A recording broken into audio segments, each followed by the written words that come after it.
You're watching the free version of Silhouette Essentials. For projects and footage, head to borisfx.com for the premium download.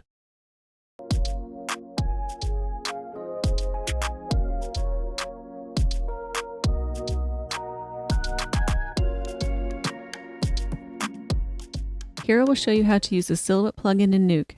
The plugin is a fully featured Silhouette interface that can also be launched from After Effects, Premiere Pro, Fusion, Resolve, and Flame. I find that the plugin can really streamline your paint, roto, and comping workflows in these hosts. Here I have a Nuke script with my footage loaded in.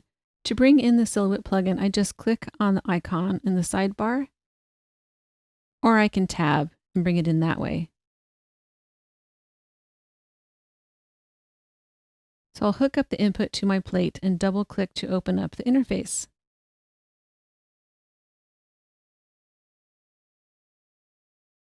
And here's where I can choose some options depending on the project.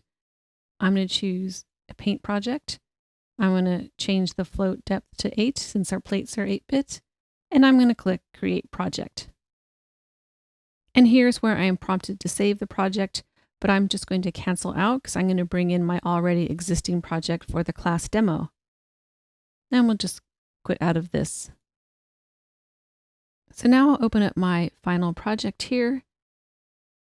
First, I'm going to just close this window here to not confuse things. Double click here and launch the Silhouette interface. One thing I want to point out here is that my render settings are set to output cutout. That means that all the RGBA work that I do in Silhouette will return back to Nuke. Okay, so click and open the interface. Okay, so here is our shot. I'm going to click on the source, and you can see that it's hooked up here. This is the input from Nuke. And I'll just play this through. So here I have a simple paint task of a marker removal and fixing the character's screen left eyebrow where there is a gap. The shot approach will be to use in-paint for the markers and manual paint for the intersection touch-up, along with the dual clone brush and tracking for the eyebrow repair. So this is my node setup. I have my source, I have in-paint, I have my roto node, I have my paint node below that, and the output and inputs for the tracking data are hooked up. And then I have my alpha threshold to make my alpha more solid and my output node. So when I finish my paint and I close out of this, it will be available in Nuke. And then I also have my note node here with my frame range and what to do for the shot. So first I'm going to start on the marker removal task. I'm going to try to streamline it as much as possible. So I'm going to click on the in-paint node here, and you can see here that I've made a lot of tracking shapes. But let's just make some nodes off to the side where we can do our practice.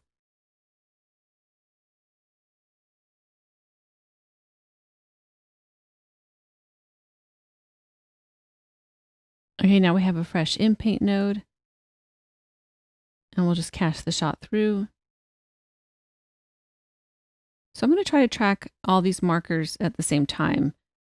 Well, at least most of them. There's some that won't be good for tracking because there's a lot of intersection with the character. So I might just do those separately.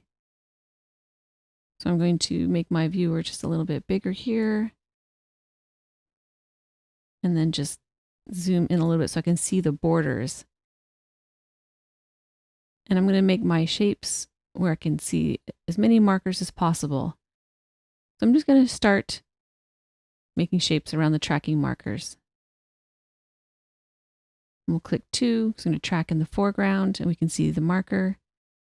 Shift C for the circle shape.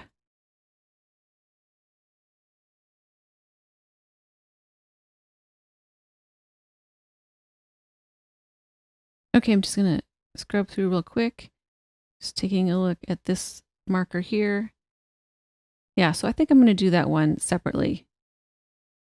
We'll go back to our keyframe. I'm going to select all of these markers.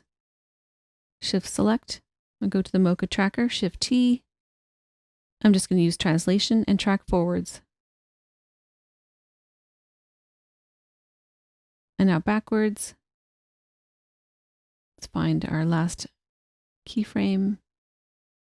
So the reason why I'm tracking all of these in one layer is because they all track similar to each other. And so one tracked layer will suffice, and in Paint, they can use the same parameters. And then we'll go in and work on the parameters. I'm going to make sure that the algorithm is set to NS. And then I'm going to click 2 on the keyboard to see the output. So now I'm going to go in and just look at each marker to make sure we have good coverage. I'm going to zoom in, press the plus key. Just looks like a few shapes need to be edited here and there.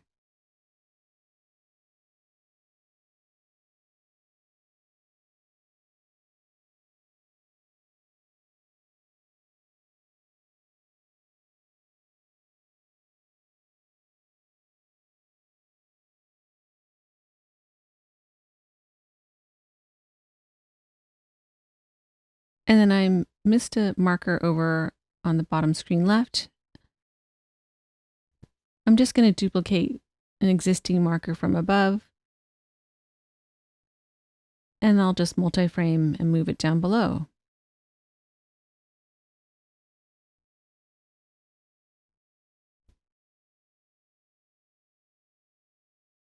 Next, I'm going to track this layer up here near the screen left arm. I'm going to start the tracking where it's clear from that area. So probably around this frame, I'm going to lock this existing layer, make a new layer and a new tracking shape.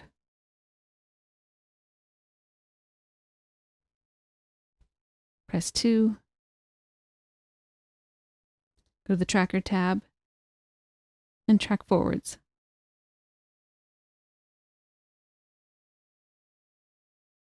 Okay, that looks good. I'll press 1. You can see the output. And that shape's going to work right up to about this frame. So I'm just going to look at the timeline and see where my first frame was here. I'm going to set an opacity keyframe to on, and then I'm going to go back 1 frame. And I'm still going to keep it on. I'm just going to see if I can move my point in here to get a little more leverage out of this shape. And then it's just going to start to break. So I'll have one last keyframe here, and then the one after that, before that, will be off. And then we can move forward. So that will minimize some of the hand paint at the end. So now let's take a look at the rest of the hand paint. So there's this marker up here. There's this marker screen left lower, which will have to be hand paint. I don't think that tracking will really help us here. There's too many things occluding this area, and then some touch up on this area. So I'm not going to do a lot of the hand paint for up here for this class, since I've done some of this similar in the last class, but I'm going to focus on a different technique for this area right here. And then the last thing we'll do is paint a little gap in the eyebrows, do a little eyebrow fix. Okay, to remove this lower marker here, I'll take you through my process. So I'm going to use auto paint and hold out mats, because I don't want to paint into the sweatshirt when I'm using the auto paint. So I've already made the mats, and I'm going to go over to the roto node here. That's already complete. And I'm just going to copy and paste this data that I need. Copy, and then paste this into here so I can use it for the class demo. I'll zoom in. So now you can see I've made mats already, but then for the auto paint, I'm going to use a tracker nearby. And so this is the tracker I used. It's hard to see the tracker because we've already painted out with InPaint. So I'm just going to temporarily just pull this roto node up to here. So you can see this is where I had tracked. And I'm going to use this tracking data for this auto paint. And then I'm only going to paint the sections here that need it. So just a section here in the front, in the beginning of the shot, and then towards the end. This paint can be done by hand, but markers near edges can be problematic, and this is just an alternative technique. Okay, so I'm just going to move my roto back to the in paint. Okay, so when I made my shapes here, I also changed the edge quality. So for example, if I go down to the sweatshirt here and I click on this shape, I'll just unlock it. And then you can see here that I made a blur of 6 and I grown the matte by 1 pixel. So if I click A for the alpha, let's just go to output and I turn off the overlays. You can see that there's a nice edge quality here. So when I use auto paint, hopefully those edges will be retained. So while it might seem like a lot of work to make all these little helper mats, it's really not that much work at all. It probably took me about 10 minutes. And if I was trying to paint these edges by hand and paint out the marker as well, it could be a little problematic. I might have remnants of the marker left, and then I would have to go in and keep painting and painting. And this procedural method might remove some of those problems. Okay, so let's find the first section to paint.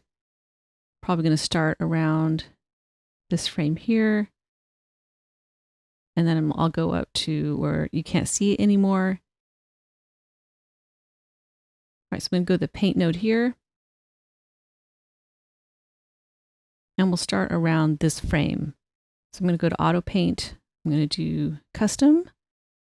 And if I'm on the frame I'm starting, I can just click this little button here, and that's going to set the start frame. And for my end frame, probably going to go up to about 45. Okay, so then we'll just change this to 45. And now I have my range. I'm going to go back to the first frame that I'm going to paint. It's going to be this frame here. And I'm going to go to the clone tool, click C. I'm going to choose alpha. I'm going to actually I can't click the match move yet because I don't have anything in here selected down here. So I'm going to use the screen left lower marker, and that's my tracking data. And now I can click a match move. I'm going to make my brush softness to 100. And I'm going to just turn this on to show shapes. And that's just showing the shapes. It's not doing anything else. So I can see, okay, that's where my shapes are. I'm going to make my brush bigger. Make sure I'm on the same frame. And then I'm going to make a paint stroke.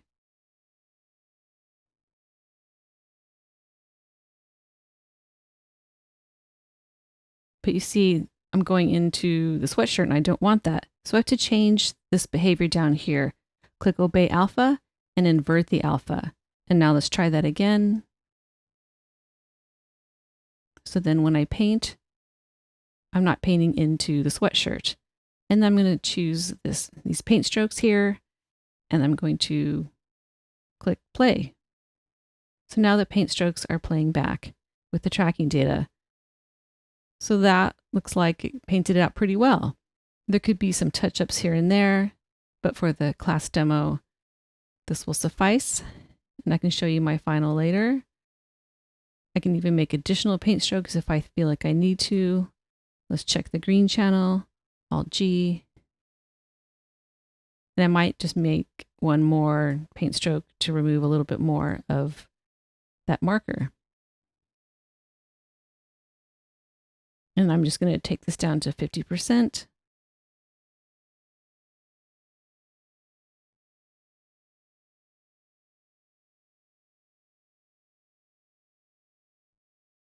And that looks a little bit better. And I'll just paint these few frames out by hand.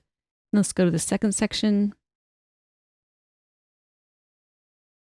So probably around this frame here. I'll click that as my start frame. Actually, I can't click it because I'm ahead of my last frame that I painted. So we have to enter this manually, or we could just go to the last frame first. We'll click that. And then we'll go back to our first frame here. And then we can make another paint stroke. First, I'm just going to see how far I need to paint. Okay. It's kind of good to double check that. And then we'll make a paint stroke, make sure we're at 100%.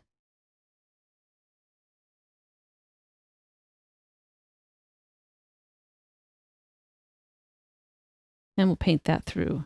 And let's take a look. It looks like I need to make a different kind of paint stroke, so I'm just going to undo that, Command Z, and Command Z again, and that's removed my paint strokes. Maybe I'll start from the end. So sometimes where you see the marker the most is where you want to start.